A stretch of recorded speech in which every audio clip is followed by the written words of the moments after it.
আপনি কি জানেন এমন একজন ভক্ত ছিলেন যিনি মহাদেবকে মাংস খেতে দিতেন, তবু তার স্থান মহাদেবের সর্বোত্তম ভক্তের মধ্যে।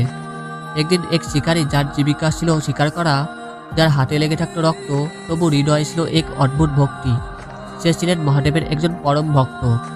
একদিন শিকার করতে করতে সে পৌঁছে গেলেন একটি জঙ্গলের ভিতর, একটি পুরনো মন্দিরের কাছে। সেখানে সে দেখলো লোকেরা যার যার মতো একটি সাধারণ পাথরের শিলাকে ফুল দিয়ে সাজাচ্ছে, জল ঢালছে, ভোগ দিচ্ছে। শিকারী মনে করলো, এ তো ভগবান, আমার যা আছে সেটাই দিব। সে তার শিকার করা মাংসের টুকরো সেই শিলার সামনে অর্পণ করলো। নিজের মুখে করে জল এনে ভক্তি ভরে ঢেলে দিল শিলার উপর। এভাবেই প্রতিদিন নিষ্পাপ ভক্তি দিয়ে সে পূজা করতে লাগলো। কিন্তু একদিন সে দেখলো একটি ভয়ঙ্কর দৃশ্য। শিলার চোখের জায়গা থেকে রক্ত ঝরছে। সে যত চেষ্টা করুক রক্ত কিছুতেই বন্ধ হচ্ছে না।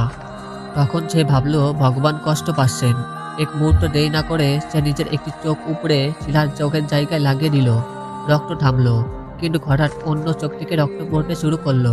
এবার সে আর ভাবলো না।